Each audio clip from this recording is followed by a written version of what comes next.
The following show contains a fictional narrative that includes themes, events, and language that some may find distressing.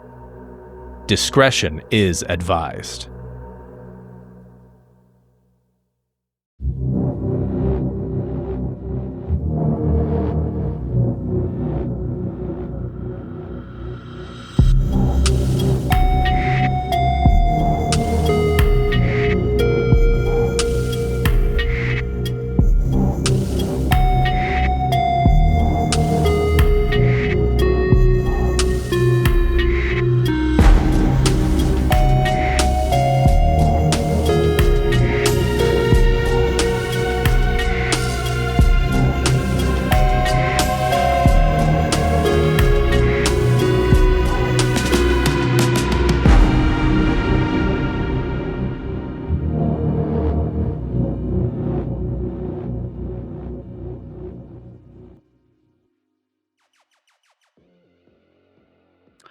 Hello there, welcome to Jackoff City. I mean, this line isn't secure.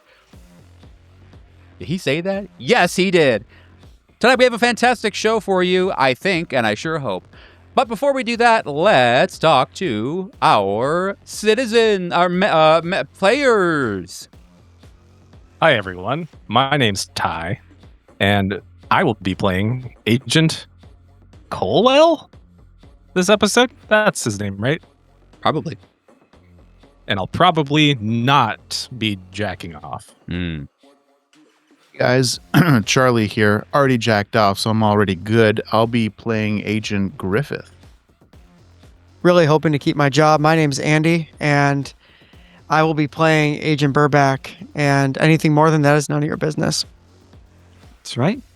And tonight I am mostly Agent Miranda, aka Heather Stoddard, a computer scientist and general math genius on the search for the handjob machine once again. Great. And just in case we want Andy to keep his job, we'll record a second that will be Celibacy City. All right. Very that nice. one he'll be playing Agent Bareback. Correct. Very nice. All right.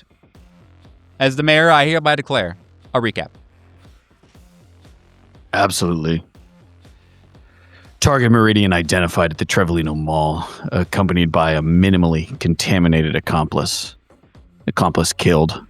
Bullet to the back of the head. Target fled site on contact with agents of static protocol. Unable to correct Target Meridian. Target Meridian still at large. And that's what I fucking remember about it. Very nice. Very nice, in fact. Yeah. You know, Carter's got less to say. But it all just means so much more. Good job, Carter. That's right, you know? Yeah. Man, a few words, but important words. Mm-hmm. The sound of the railroad tracks soothe you like it has soothed many, many weary minds over its existence. The feeling, the bumping along a road that is made to go only one direction and then back. It is comforting. Not only because of the rhythmic nature, but because at least you are fairly sure you are going somewhere. One place. With reality splitting at the seams like it has been, that is certainly a substantial solace. As you are falling deeper into that hypnosis, somebody bumps your leg, breaking you of that stupor. The worst kind of rude, the kind that didn't even stop to say anything to you, moved past, grabbed a loop farther down, didn't even look back. But now you're awake. Well, you're probably awake. And in front of you, vestiges of emotions and feelings and thoughts. Humans, probably. People that have existed or will exist. And in this moment, a moment where I think, certainly you're forced to put together what you know is reality and what you hope is reality. And tell us what Miranda is experiencing. So these Northeast regional trains, you know, they don't run the fastest, but it's a private corridor. They rattle along. The people on them mostly people traveling for business between New York and Boston. And now, the middle of the day in August, the AC on the train struggling to keep up. Little tray on those airline-style seats in front of her down, covered in papers, drawings, diagrams, loose ideation that would get her in trouble if anyone knew what the fuck she was doing, except for her. Images of charge amounts, volumes, containments, wires, timing devices, and a single name that she keeps repeating, or rather two names that she repeats as if they're alternatives to each other, the same to her. Dallin, friend. Dallin, friend. Scrawled deep into the paper on this little cheap wire-bound notebook that she got up from the train station in Boston. Pencil gouging lines into it, dimpling the paper, tearing it in places. Dallin, friend. 25 grams per kilogram. 30-minute timer. Watch? ? Cell phone? ? Others, places, locations. Dorchester, apartment, house, Dorchester. Transport, a question, unanswered. Ignoring the people who walk past, bumping her. The conductor asking for her ticket. Takes 2-3 times before she stirs, shoving the papers aside. Yeah. Here. Digging out the stub, handing it over. He looks at it for a second, considers it. Wrong time of year, he says, and then hands it back. She doesn't have a response to that. Watches him walk away, check more tickets. Looks back at the papers, and there's a flicker for a moment of, at first, something like shame. And then she grits her teeth, bundles up the papers, changes her mind. When she gets to New York, Penn Station, underground, a mess, the smell of fried and microwaved and steamed food and humanity crammed into the small space, the new station at Moynihan still underway. Out onto the street, more sweat, heat, the sun pouring down, an August day, hotter this year than it's been in decades. Hotter next year, probably. People on the street, ignoring each other or shouting at each other. Doesn't really matter to her. She stumbles past them, through Midtown, through the press of bodies, past tourists, past locals, past everybody, to her father's store. Her home, once. Looks at the door where once she saw a green triangle scrawled on an envelope. Looks at the familiar spiderweb of cracks for the glass that should have been replaced a few years ago. Opens the door and heads upstairs, still dragging her duffel bag full of supplies, now overflowing with diagrams of impersonal and mechanized justice. She doesn't knock on the door. She has a key, familiar. Lock clacks open. She enters. Max should be downstairs monitoring the store, minding the counter, but he's not. He's at the table, newspaper covering it, grease on his fingers as he works over a hunk of machinery in front of him. Hey, Dad. Home early. Oh. Oh, okay. Welcome. Do we still have that, She thinks for a moment. How obvious can she afford to be with her father? How clear can she be about what she plans to do? Do we still have that old Casio clock you took apart a couple years ago? He has grabbed a cup in front of him, a mug that you're fairly sure is empty based on the way he's treating it, but he has picked up the prop now and stands up from his stooled position now, looking around the room. You know that if he has it, he knows where it is. This is a rather odd perfunctory action, but he's looking, and then says, Yes, the 25th edition, the circular one that makes a yes. I think I. What do you need it for? Is it okay? Are you okay? Yeah, I think I'm good, actually. I think I'm actually good, Dad. I think, Do you want tea? I can make some. I put the kettle back. I plugged it in. The electric one. No, Dad, I appreciate that. No, Yeah. No. I need to do some work, Yeah. if that's okay. Yeah, I don't mean to be, one thing straight. Yes. He's toddled off now. He the bid for connection, somewhat swatted by you. He returns to the work and is now looking in a chest, a large chest that's got a bunch of very odd missing parts and stickers and such. Again, no reason for him to look. He knows where it is, but he's still doing this thing. Miranda stands, the duffel bag hanging from her shoulder, heavy on her hip. She watches him. She's not really thinking about him. She's making lists in her head. On the safe side, 40 grams. Then that makes 2 kilograms. So, 100 sorry. He's turned now. He has the clock. The dome is blemished. It's okay. I just need something with a reliable action. Yeah. Yeah. Yeah. And he walks over to you now. Kind of. He meanders again, doing this thing where he's taking in the room around him as if it's a new place. Heather, I been thinking about I've been thinking. Well, I'm glad. What about?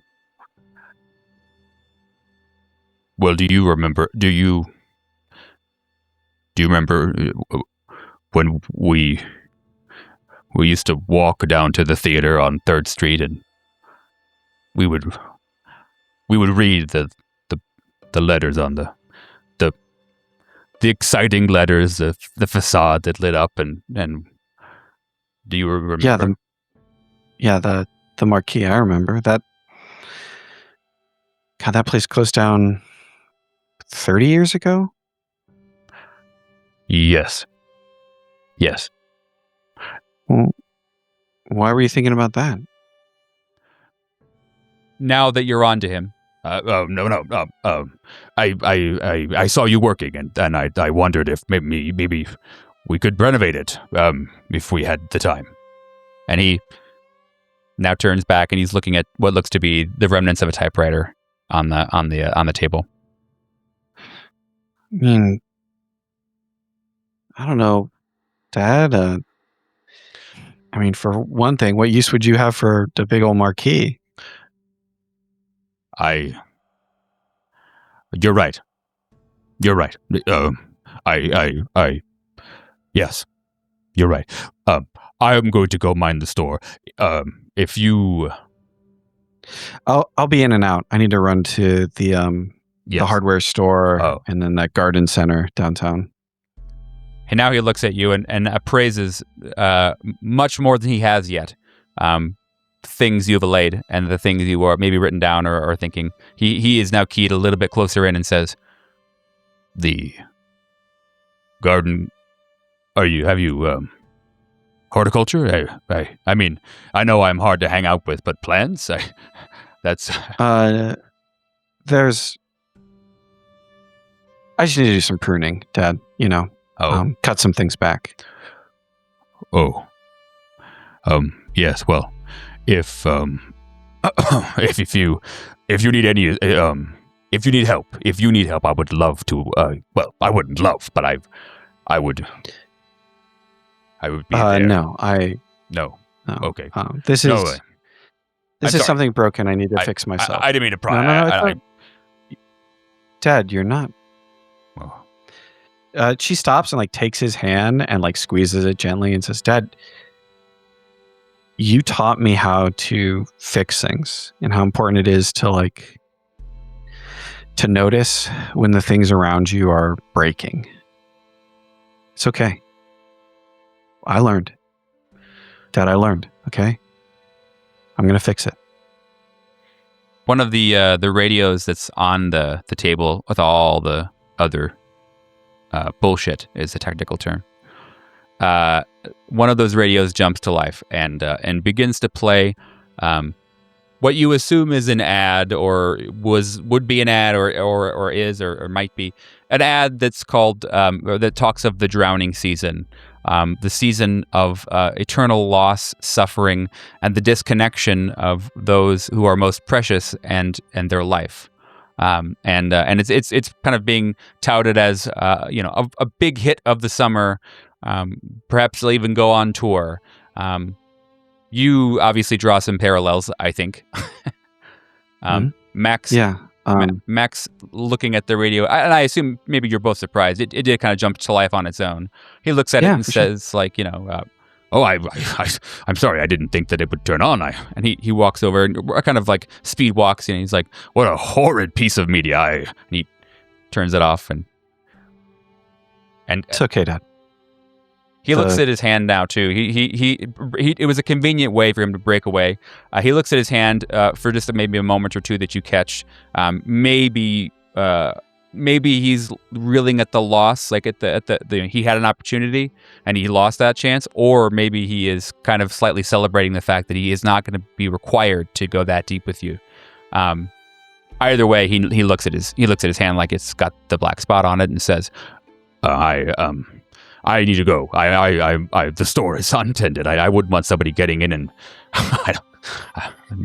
doing away with things. Yeah. Paper tigers and China's and boulder shops and all this. He opens the door, takes a step down the stairs and says, Heather, I missed you. And he then, Olympic speed walker that he has become, goes downstairs. Well, at least you have good sense in the end. She shakes her head a little bit and goes into her room and begins the construction of a pipe bomb. If we were so fortunate as to have a film crew and a nice big old budget sponsored by some big brand like whoever, just send us money. Ty can edit it in right here, actually. Duracell. We'll put it in. Yeah, Duracell would be great. Let us know, Duracell. Yeah, absolutely. We'll brand our pipe bomb for you. That'd be awesome. Yeah. Maybe a Wilson, those Wilson tennis balls. That always struck me as a very convenient shape, although it's probably not going to build up enough pressure. I don't really know how this works. There's a ball joke there that I have to leave where it is because we're in the moment. So, yeah, for sure. If we had a film crew that were with us and that nice Duracell money, we would probably get this nice montage. The sun moving through the sky over the course of the next few hours as you move yourself around the city, finding the implements that you know that you will need to deliver the effect that you hope to deliver. You do it in a way that you believe is well, I guess I should ask you. Do you think that Heather would go or Miranda would go out of her way to try to be sneaky about this? Or would she try to do good practices like getting cash and using that? Or would she just really kind of throw caution to the wind? She's always done that. So out of habit, she's still using, disposable credit cards bought with cash, buying from places that are less monitored, secondary sources where she can, not buying everything in the same place. But she's not concerned. She's not wearing, she's not masking up. She's not paying someone else to do it. She's not taking real steps to obscure herself. She knows that this will only last for a couple of days before it's flagged and attention is brought, but she expects to be out of here by then. And in fact, she stops at a payphone outside of one of the stores, bag under her arm filled with odds and ends, wire, and thick PVC piping, and places a call to a friend. Hey, sorry, David, it's Heather. I just need I know it's really short notice and I know it's a hell of a drive, but I need someone to take me up to Boston today if you can. He just woke up. Yes, it's 2 or 3 in the afternoon. He has one of those jobs where he doesn't really need to work the normal hours, a bit of a night walker kind of guy. But he does answer, and he groggily, yeah, Yeah. God, I'm not wearing fucking pants. But whenever I figure that out, I'd be happy to pick you up. Everything okay? Boston's a kind of Go dry off, David. Yeah, no, I just okay. I got to go out into the sticks, so I got to get a car up there anyway. So I figured we can make a little road trip out of it. Oh yeah, that'd be fun. It's been a while. I drank Jaeger again. That's really what happened. I'll be honest. You know how I am with that. Yeah, who got you on that again? Demons, surely demons. All 72 got the damn Arsh Gosha in here. Wow, he. Oh yeah. Oh sorry. Yeah. So yeah. Where should I grab you? Just your place. Why don't we meet? Why don't we meet over at the park near NYU? Yeah. Yeah. That sounds great. I think there was like a music event happening there later in the day, but I'm sure we find each other. It's a big enough. I mean, I don't know. We're buds. We'll figure it out. Yeah. Just call me or whatever. Yeah. I'll see you.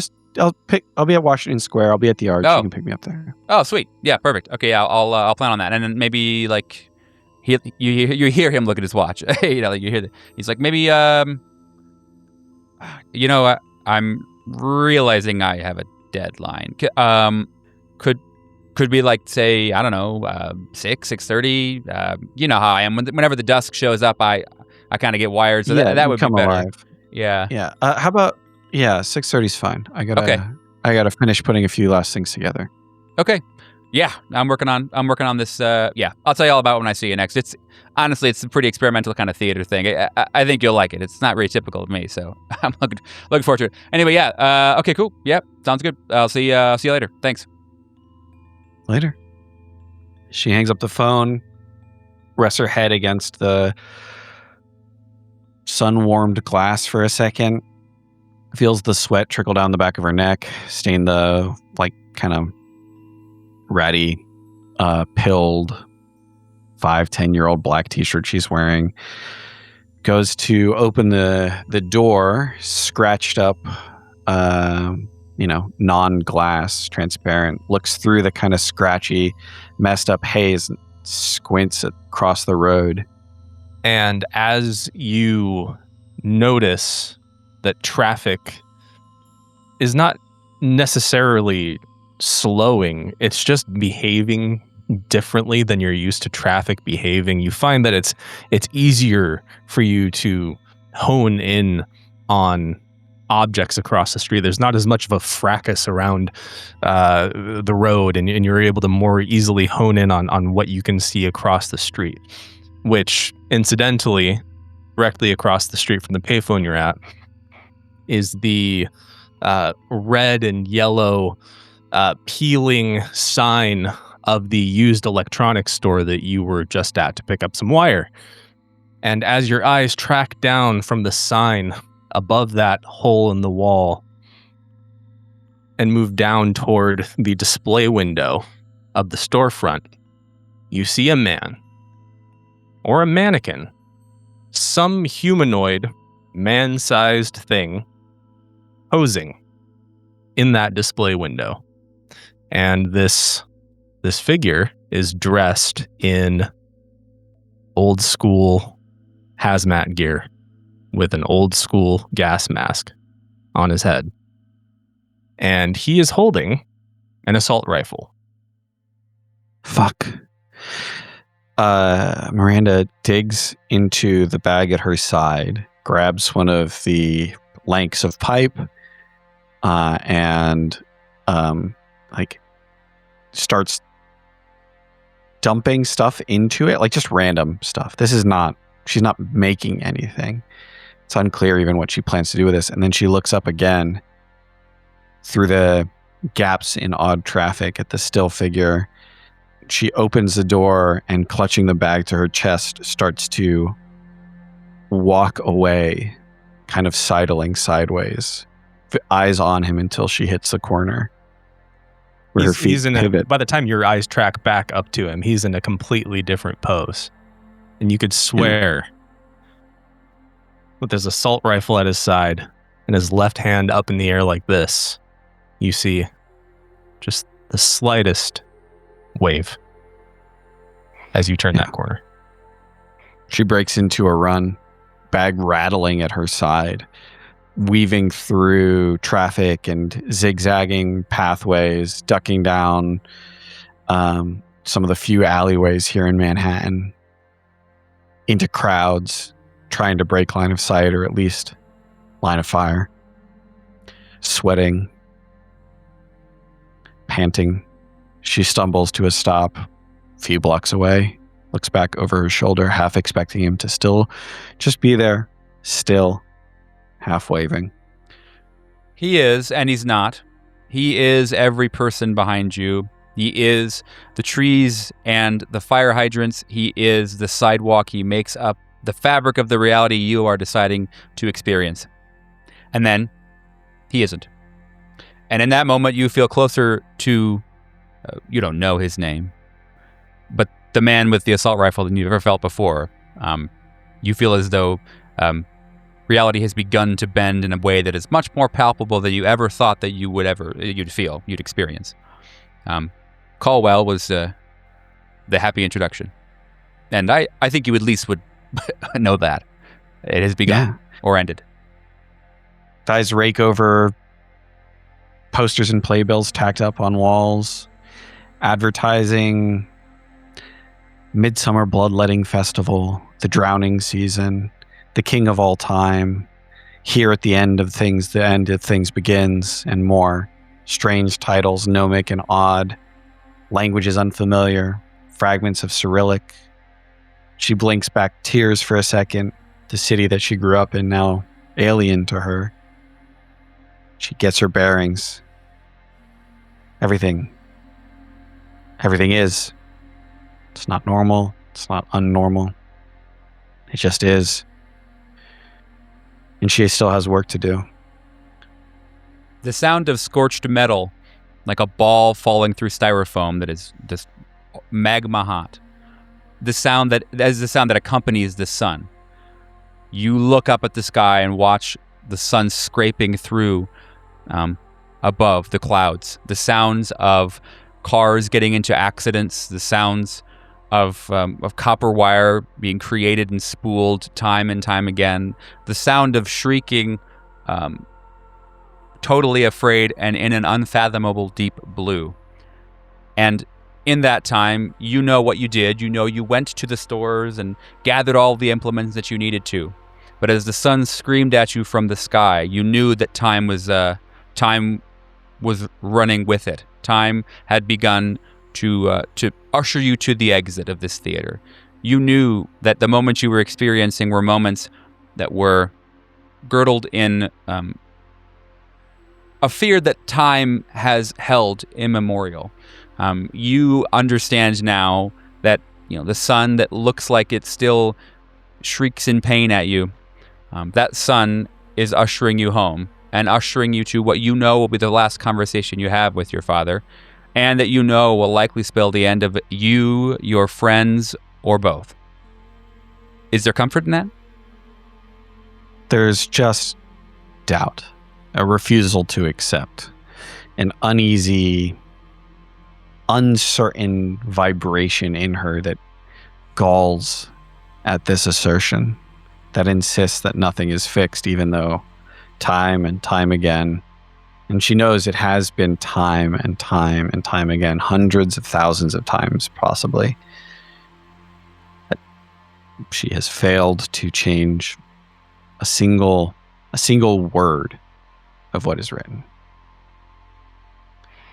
But she goes home.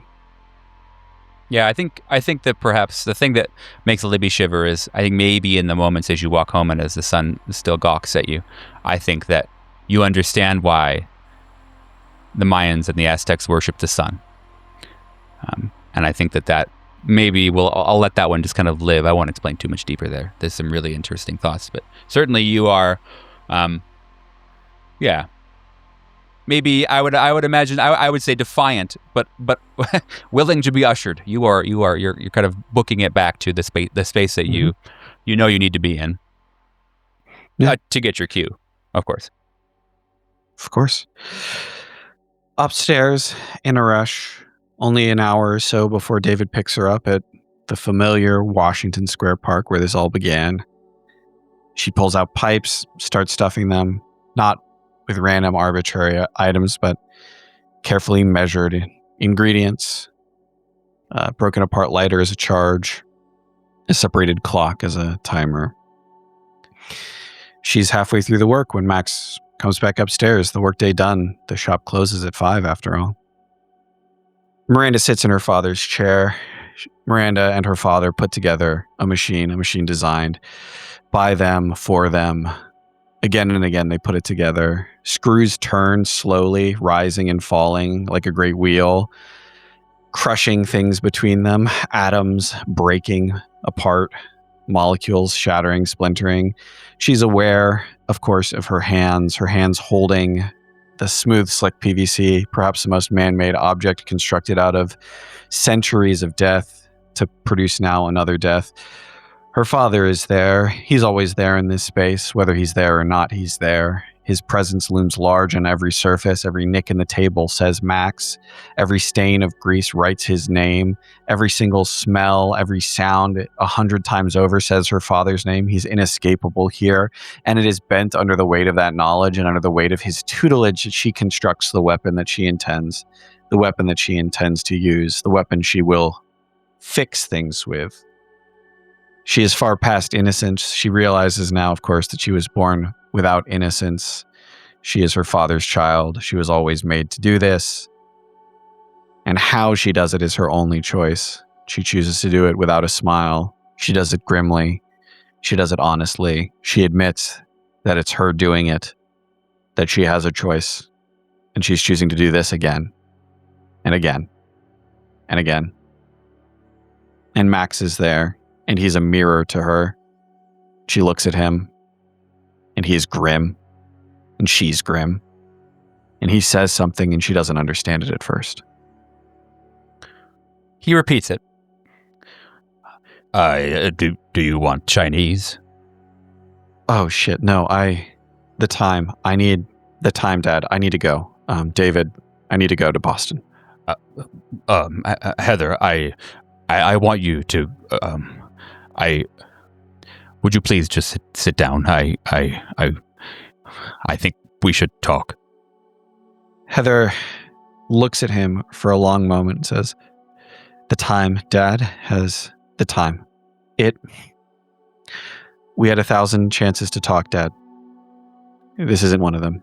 Heather, this is the last one. We know it's the last one. I don't know how I know it's the last one, but it's the last one. I've got goosebumps. I don't get fucking goosebumps. I don't do silly things like that. Neither do you. But this is it. We have to talk. We don't have time. We don't have any of it. We lost it all. I lost it all. I didn't do good enough. I didn't do good enough with you or your mother, but we have one chance. Would you want to, do you, he just kind of begins to self-implode. Like he's, Dad, stop. It's the beginning of the end of the beginning, Dad. Okay? No. We're going to be here again. No. We will. What are you talking? Yes. Okay?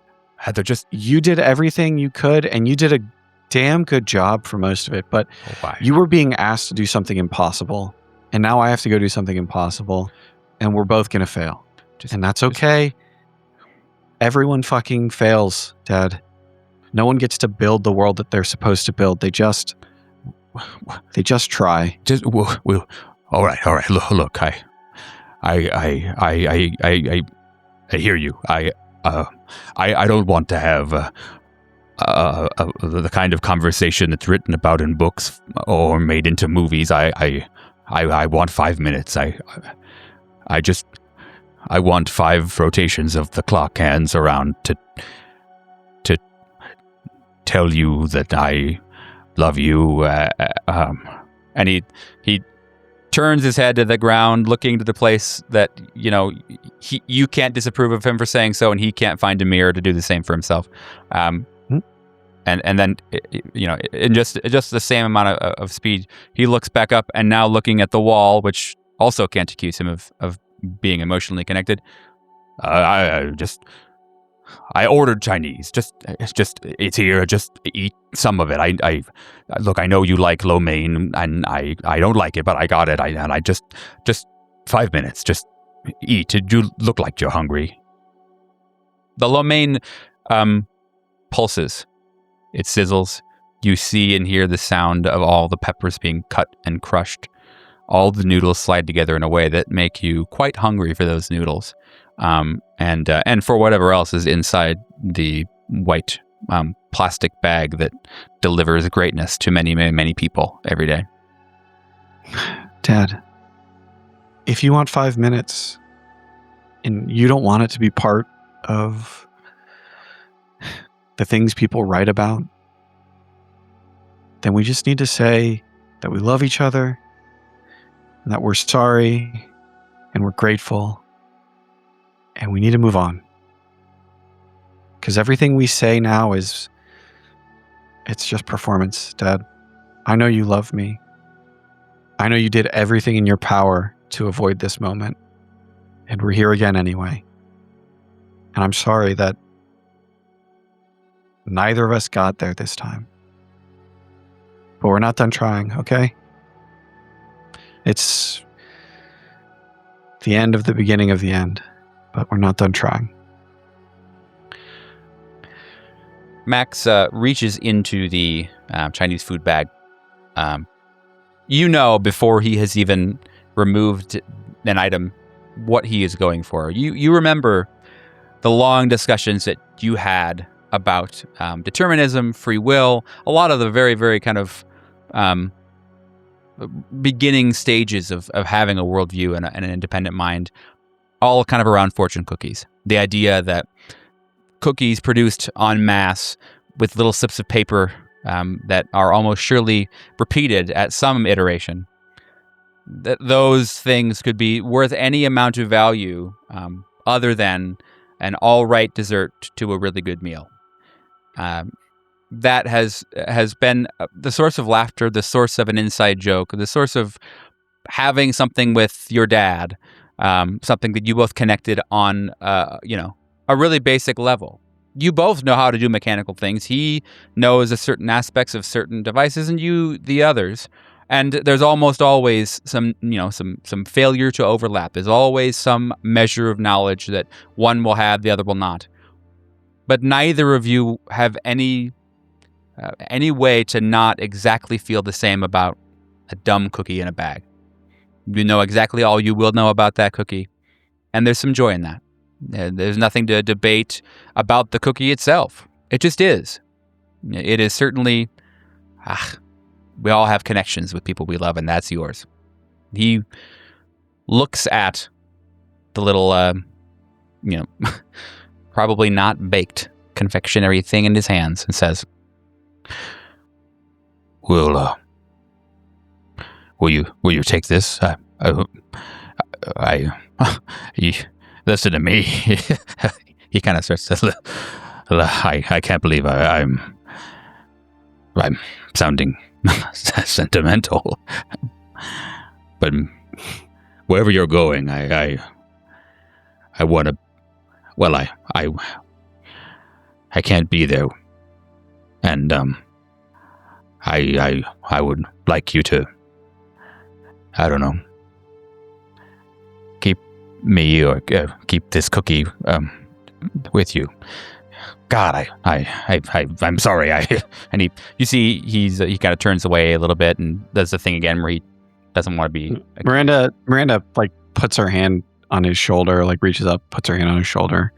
Says, Max, Dad, wherever I go, you'll be there. There's no question. Okay? I didn't get here without you. And just because we're never going to have this kind of conversation again until the next time, it's fine. Thank you for the memento. I need to go meet with David. He's waiting for me. He turns back because he had faced away. He turns back now, and you see that he's got, he's crying. You see he's crying. And he maintains eye contact. Like he allows you a very, very clear, open path into his soul, which I think must be, at least some measure, deeply uncomfortable. This is far and away the most emotional intimacy, so to speak, that he has shared with you ever. And it's overflowing.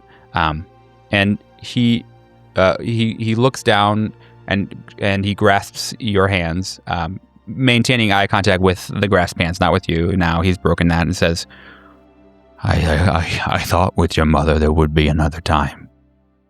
And he just kind of slowly allowing the waterworks to continue, and then just says, I made a mistake, but I can't help but feel like I made a choice, and I don't want to have made that choice. Be happy we should both be happy that either of us got to make any choices along the way at all. That it mattered. Yeah. And it did. It really, really did. And you may have made one choice that hurts still, but every day of my life you made a dozen choices that made me possible. Okay? And whatever else happens, I don't know. I'll never stop being grateful for that, Dad. A large clock falls off of one of those like floating shelves on the wall. The clock is big enough that it really takes up that entire space, and is got some pretty serious mechanical power behind it. It's massive hands. The movement itself, it can be seen through the front of the face of the watch, or sorry, face of the clock. It's very impressive, and it is one of those clocks that chimes every hour, letting you know that an hour has passed and also what hour it is. The clock, seemingly of its own volition, falls off of that floating shelf, smashes into the floor. The sound of the glass shattering registers with you as a gong, registers with you as one loud impact of time and space. A very, very intrusive thing, warbling into your ears and into your body. You are disgusted by it. I'll take those reins from you. You're disgusted by it.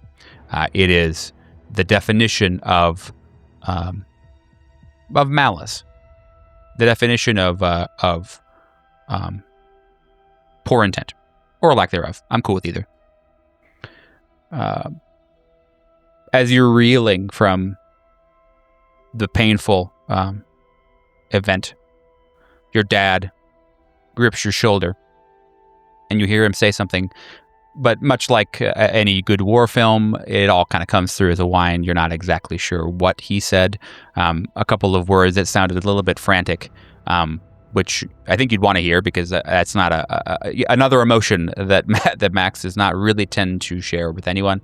And as he says it again, he grips your shoulders and forces you to look at his mouth. And he says, "Who is that?"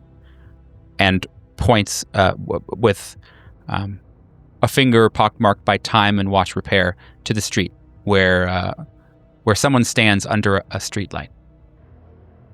Yeah, I like move to the window and lean out. Oh, fuck, shit, Dad, stay back.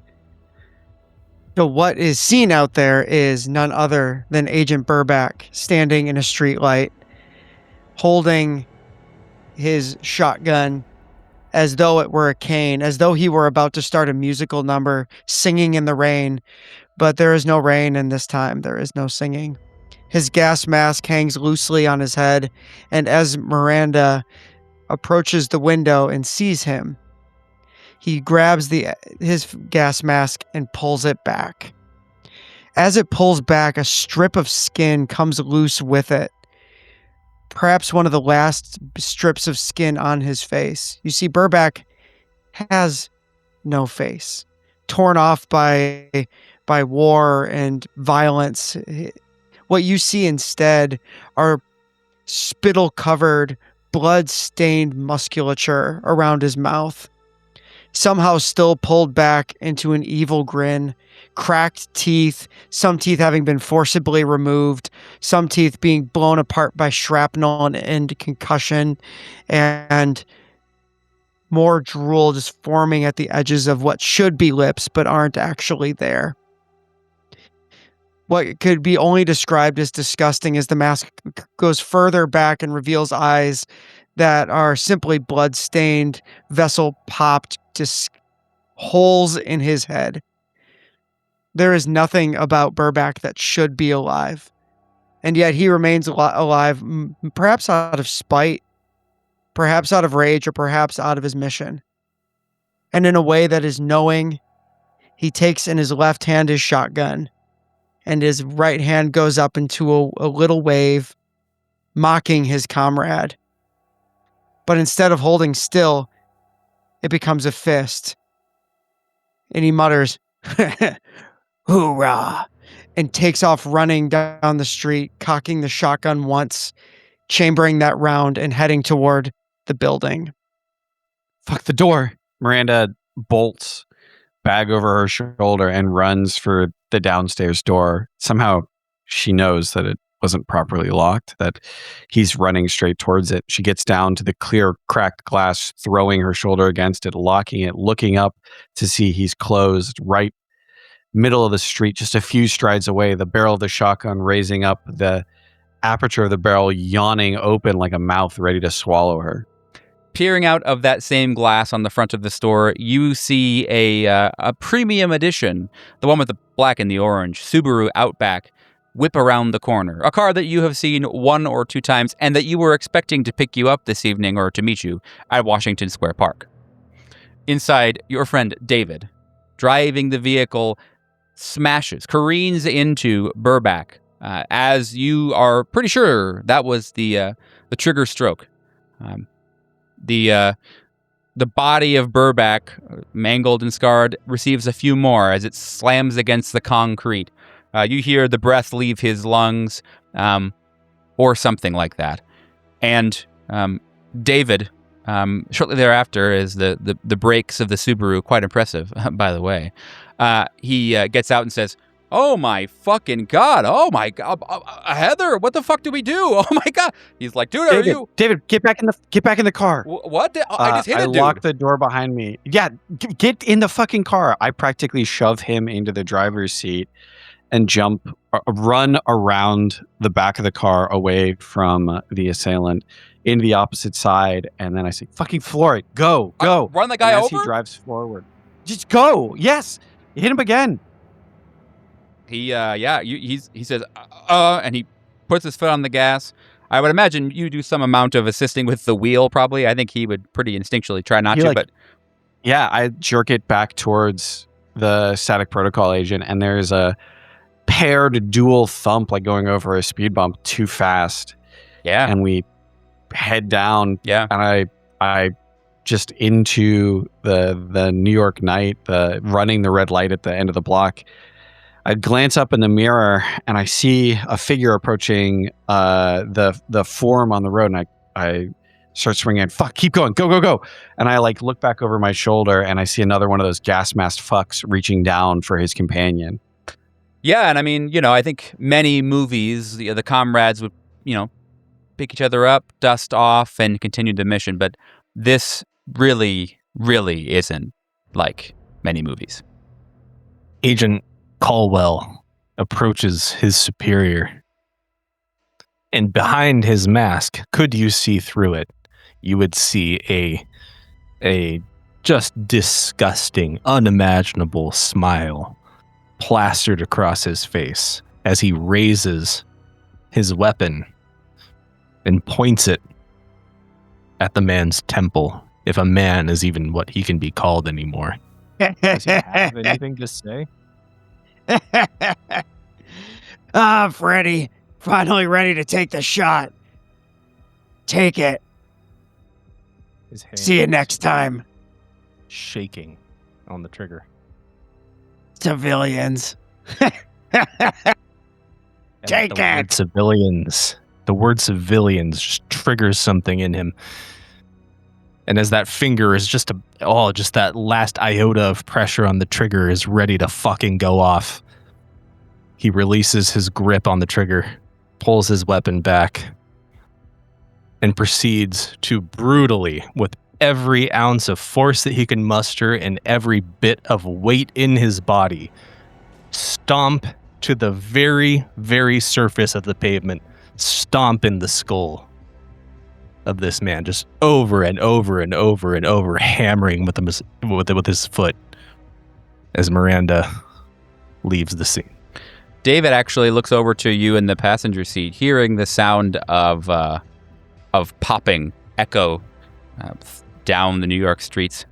Through the noise and the din of traffic, he hears the sound like somebody put a wet balloon in a whole lot of syrup and popped it. It's visceral, like molasses being thrown against a wall. It's he says, "What the fuck was that? Was that the guy? I didn't hit him again. I hit him again, but I No, don't.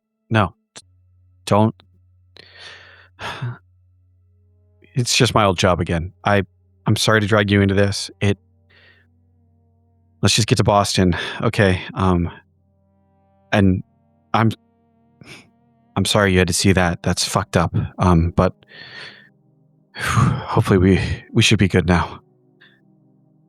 She puts off his questions, lies to him several times about why she's going, insists it's for her old NSA job again, anything to get him not to ask too many questions.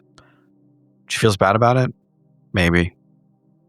But on the other hand, she's increasingly convinced it has to be done. She knows that even as lax as security on the Northeast Regional is, there's no way she's getting a bag full of pipe bombs through the train station at Penn and then again in Boston. Used to be that would be possible, So they but now, drive. yeah, no way, dude. Fucking no way. The trains, pipe bombs, No way. a bag of pipe bombs, not no after, way, dude. yeah. I've tried that myself, Libby, and I can't do it, dude. Every time I fucking, hello, those pipe bombs, they are fuck. Hello. Yeah. I'm glad we've got a robust listenership among the three-letter agencies. The drive is awkward, painful. Jokes are attempted, conversations made, and then at some point, it's just music, darkness, streetlights speeding by overhead, New York, Jersey, north. The rhythm of the road lines, those things that are really meant to keep you awake, and the feeling of the gentle movement along this freeway, and really the lack of other meaningful traffic, lulls you yet again into a nice sleep, a thing that you found probably quite foreign as it hit you, but probably welcomed the invitation. And the sleep begins in a way that you find quite nice, as Libby would say. It's something that is peaceful, good spot to be away from all the, quote-unquote reality. But as you dip deeper and deeper into the inky black pool, you begin to feel the sensation of falling, the sensation of your body slamming into rocks, slamming into what seem to be stone walls, and then all at once slamming into the rough-hewn ground. In that moment, pain totally eclipsing all other feelings. You glance up into the dark corridors of stone around you, and for a brief moment, you are almost positive that you see a bottle. Then, like a savior throwing you a life preserver, you feel the jolt of your friend in the driver's seat. You were snoring. You were snoring. Sorry, okay. I figured you might have apnea. You don't have sleep apnea, right? Yeah.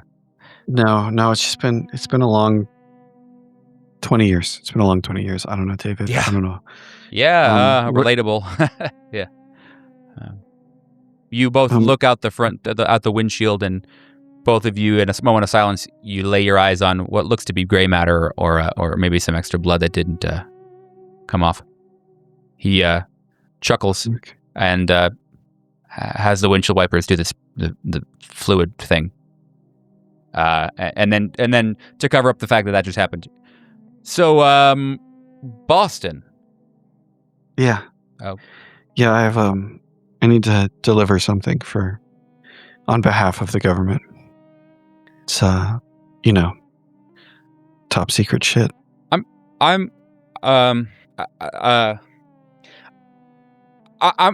trying not to freak out. Did we kill a guy? I think it's much more likely that you maimed him, and that Oh my! it sounded like somebody else shot him afterwards. So Well, if you're worried about killing specifically, No, I think you're in the clear from that particular scene. what? How are you not freaking out? Oh, I maimed a guy. Yeah. What? I'm seeing my mom tomorrow for like lunch. What the fuck? David, I'm sorry. I thought I would have more time before they caught up. This is me freaking out. I'm in a constant state of freaking out. What's going on? No, Chase? they're I think they're rogue agents. They've probably working for some, I don't know, foreign power, I guess. Oh, sure. You can be Lava Girl. I'll be Shark Boy. And he continues to. Then he looks to the God, road. David, if I could, I'd be innocent. I'd live in innocence. You can't live in innocence unless the world is free of fucking evil. Situations arise, and we have to confront them and fucking act. Okay. You expect me to believe that this is a fucking agents, like rogue agents from fucking the CIA or something? That's what's going on? David, I don't need you to believe anything. I just need you to get me to Boston. Okay. Believe whatever the fuck you want to believe. All right. He hits the radio angrily.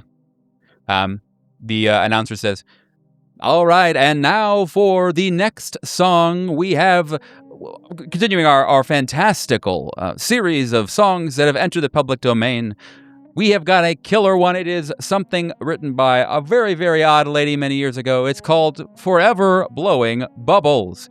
Go ahead and listen to this one. It's something else. I often find myself dancing to this tune without even knowing it. All right, go ahead."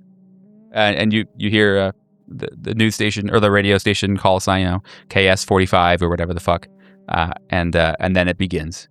And I'm not sure if you have the energy to stop David, but he knows this song is going to be a fucking cringe fest, and he's okay with it. He turns it up, and as you move down the road, the sound of bubbles exiting your vehicle, you maybe you tempt fate yet again with some sleeping in and out.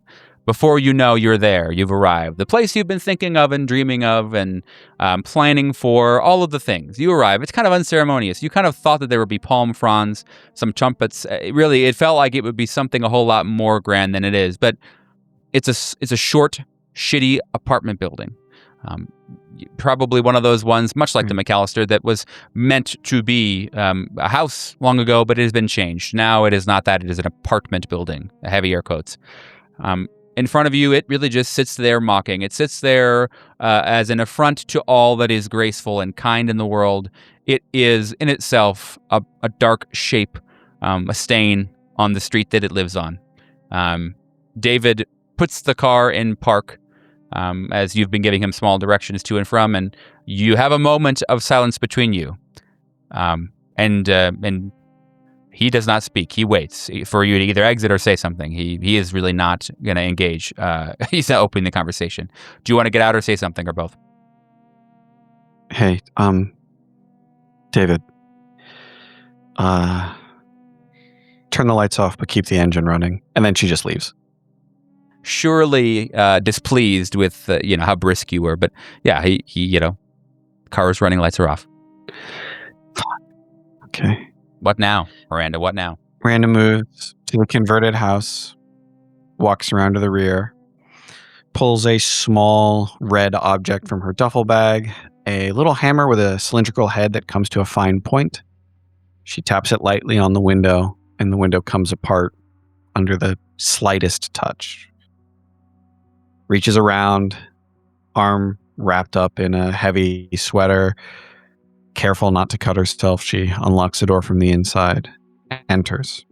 Upstairs, public records have identified Dr. Dallon's apartment. She goes inside, finds his door. The lock should give her trouble, but she has picked up yet another illicit tool, a little rake kit for a lockpick. And though it takes her a few tries, she gets the door open. She couldn't do it under pressure, but she knows she has time. Right now, she's sure. She goes inside, walks to his bed, ignores the photos on the wall, the diagrams, the books, the files, ignores the antique medical equipment, the glass bottles on the floor, ignores every sign of Dr. Dallon's life. She slides a pair of bundles under the bed, sets a timer. She doesn't know how or why she knows what time to put on it, but she has a bone-deep certainty. So she clicks a few buttons, and the little digital watch attached to the pair of PVC pipes flashes for a moment. The little display starts counting down. Miranda, adjusting her heavy duffel bag again, steps back out into the hallway, quiet as she can. Yeah, they're in the hallway, waiting for you. Predatory. You can almost smell the instinctual drive. You look up and you see there is a man there. I guess I'm not sure if his gas mask would be off or would be on, but you know without even seeing, that's the leader. This is the one. The primal, musk is a yucky word, but let's go with it. It really is the scent of fear in the air. He's there in front of you. Shotgun leveled. I look down, another shotgun, another yawning barrel. I sigh. So, you're the cleaners, I guess. Damn right we are. Now you better run, little girl. You better run. Or I'll do you like I did your fucking meathead friend's dad. Oh, very good. Yo, that's fucking awesome. Sorry, Libby was not ready for that shit. Yeah, it's fucking metal. She turns and she runs. She can see the stairs in front of her. She knows it's pointless, has one hope only. Tugs the strap on that heavy duffel bag tight to her back, and she feels like all the mules in the world have kicked her as it tears open and spills wires, pipes, tools, hammers, wire cutters, every little article of her trade behind her. She knows in that instance, as she goes sprawling forward, now crawling for the stairs, scrambling down as she hears the shotgun being reloaded, that whatever certainty she had, Dr. Dallon isn't coming here. Not with this happening, not now. Whatever she was supposed to do, it was a waste. There's no justice that she gets to have. Just another waste. She's not sure how she gets back to her feet at the bottom. She can feel something running down her back, can feel her heavy duffel bag now empty. The thick fiber. Do you know they sell Kevlar duffel bags? Mm-hmm. Enough to keep her walking and running, but not enough to keep it from tearing, losing every little precious thing that has kept her going for the past 30 days, 30 years, her whole life. Somehow she makes it to the back door again. She can hear him moving behind her. The blast of the shotgun again, pellets hitting the door behind her. She doesn't know if he's toying with her or not, but she runs to the car, scrambles past it, climbs in the passenger seat, shouting at David to drive like hell, drive as fast as he fucking can. She looks over and she sees the meat of David's face, the skin peeled slowly away, the eyes red ruined holes, the mouth gaping open, drool down his chin. She doesn't have time to think, doesn't have time to do anything but push him out onto the street. She's not sure how she gets the strength, but she climbs over the shifter into the seat, scrambles at unfamiliar controls, slams on a pedal, does nothing, slams on another pedal, and the car lurches off, bouncing off another car into the street. She weaves past her pursuer, another blast from the shotgun scraping the side of the Outback as she careens around the corner trying to make her way away. Yeah, and as you careen around the corner, driving skills in question, regardless of whatever score you may have. I like the thematic. You hit that corner real nice and wide, and actually manage to do a pretty decent job as you speed down the streets. There's no traffic now. Nothing. Not a thing. Is that a grace? Is that a fantastic item for you to log away? You're not sure. It doesn't matter. Urgency is now your best friend, since that one is faceless now. Yikes. Too soon, Libby? I don't know. Maybe. As the vehicle breaks free of the downtown stranglehold and you kind of get into an area that you feel is a little bit safer, you open it up. You really let the Subaru roar, as all the kids say. As you make your way down what is a mostly dimly lit road, you still can't shake the feeling that someone is behind you, that something is behind you, that a force much like the Langoliers is behind you and wants only to eat, only to have destruction so that it may live another day, or find some semblance of living another day. And as you do that, as you make your way away from life and time's oldest friend, death, you experience events in slow motion. And these ones, you think really are. You experience calm. You experience the feeling of weightlessness. You experience the feeling of helplessness. You experience... You really understand what it means to be controlled by forces outside of your own. As your face and your head and your nose slam into the steering column of the Subaru that you are piloting, you have enough time to feel pain and enough time to wonder what this all will mean.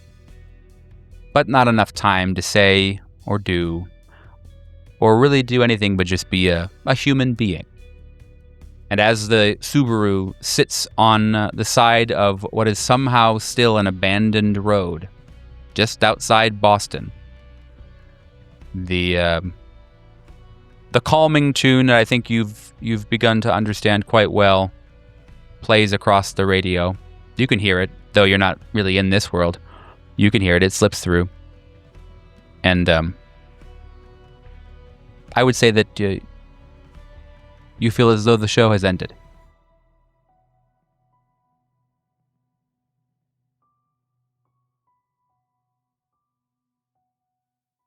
Before we sign off, I want to take a moment to talk about something very close to my heart. This podcast is about exploring darkness and fear, but in real life, those feelings can be overwhelming.